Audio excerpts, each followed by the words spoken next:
High FM, 101.9 megahertz of life. We need to talk about this because, I'm into anything that gives me data just as much as the next bloke, and gal, I suppose. But I do worry about these fitness trackers, smart watches, because they are popular and they do give us good data. They count our steps, analyze our sleep, monitor our heart rate. And in fact, I've got a friend who sends me almost every few days that his watch is warning him that he's had a particularly stressful day.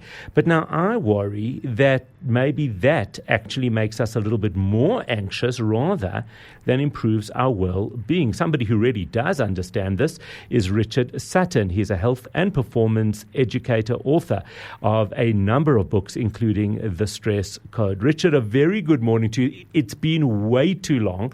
I hope you are well. I am. It's your birthday today, correct? It is indeed. Happy birthday. Thank you. So, Richard, you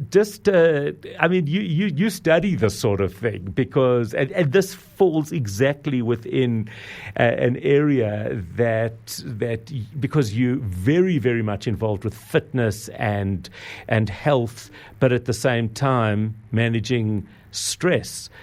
How do these aspects of it collide? Well, it's interesting you say that because anecdotally, about a year and a half ago, I had a Whoop, I had an Aura, I had a Garmin, and I had a glucose monitor on simultaneously. Whoa! And all I can tell you is that the level of anxiety that I experienced with all these data points, which just interestingly enough never matched up. That's interesting. Yeah. At a certain point, I had to take it off. It was absolutely all-consuming. It was evoking so much stress in my system that I had to pick one. So based on that experience of having these different devices on and seeing these kind of questionable data points where they all had their own readings, no two readings were the same in any given activity, I took a position where I chose just one. And it's not because it's accurate, but it gives me a sense of a benchmark, benchmark of where I was, whether it's the numbers way up or tie, and it doesn't really matter. It's where I was and what the day. So you almost look at the differential more than you look at the actual. You look at a pattern and you say this is improving. I look at the pattern. Right. I look at the patterns, but at the same time, the patterns are not a true reflection of biological states, and also biological state goes up and down on a daily basis. So I don't take it as gospel, so to speak, where this is these data points mean that this should be my day or these should be my choices. I just take it as an overview, as a benchmark, as something that I can kind of just watch and monitor. And I still carry on the day as I feel. But why are we wearing these devices in the first place? That's a big question. And the big kind of the answer to that really stems or sits around we're trying to improve our health, we're trying to improve our well-being, we're trying to reduce our stress. But watching these numbers so obsessively evokes the stress axis, which evokes the immune system, which kind of sets your whole biological state out of whack. So I think there has to be a degree of caution, and you have to know yourself. There's certain friends of mine, they look at their numbers in the morning and it is so stress evoking that they've actually taken the devices off. It's just not working for them.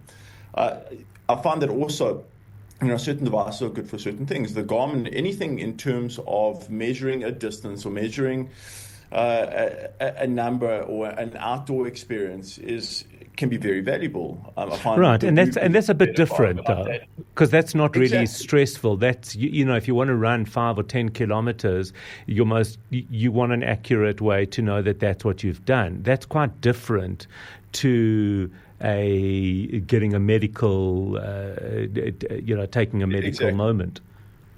Exactly. So I think, kind of looking at it objectively, I think there's a nice compliance piece to it.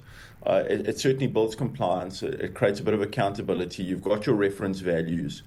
But in the bigger scheme of things, ultimately what builds health, I mean, if you look at the blue zones as a reference point, and you look at some of the bigger studies, the big Harvard study on longevity, the greatest drivers in health and well-being are community and relationships at the end of the day. And certain lifestyle choices. And one of those lifestyle choices is to manage your stress. So it really begs the question, if you personally can't handle these fluctuations and you're reading too far into it, I feel it's probably better to remove yourself from the device and live by the fundamental or guiding principles of well-being, which are actually quite simple if we dissect it. And if you have the kind of mental and emotional bandwidth to create that space and say that, okay, well, this is just a trend point. It's a matter of kind of looking at it objectively. It's over time, not in the days or in the hours. It could be hugely valuable. Right. Well, do you think, following what you're saying, that that it might be healthier, for example, to wear the ring, and I think the Whoop as well, because I don't know it well, I don't know the details, because it's not giving you immediate data. You've got to look at your phone, or you've got to it's sending the data to another device, unlike your watch, which keeps reminding you that you've been sitting for far too long. That sort of thing. Do you think that is helpful, where these devices remove you one step from the data?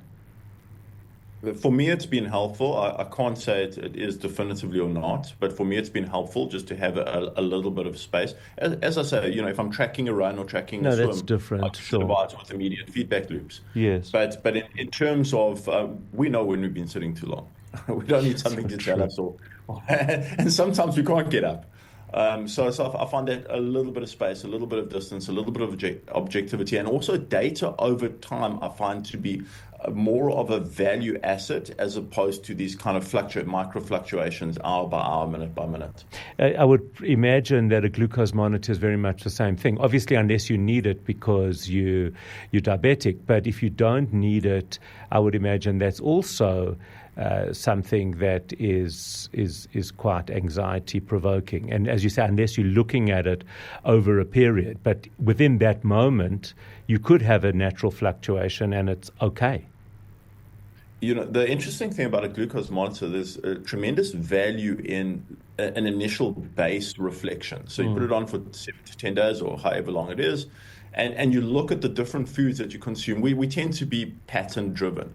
We have the same thing on a regular basis. We have the same breakfast, we have the same lunch. Well, certainly me. Yes. And it just really gives us a good insight in terms of what the triggers are in our diet. And I think once you've gathered that information and you know what the triggers are, you can remove the device and you can make more informed decisions. And then maybe a year or two later, reinstall a device and have a look at how things have or haven't changed.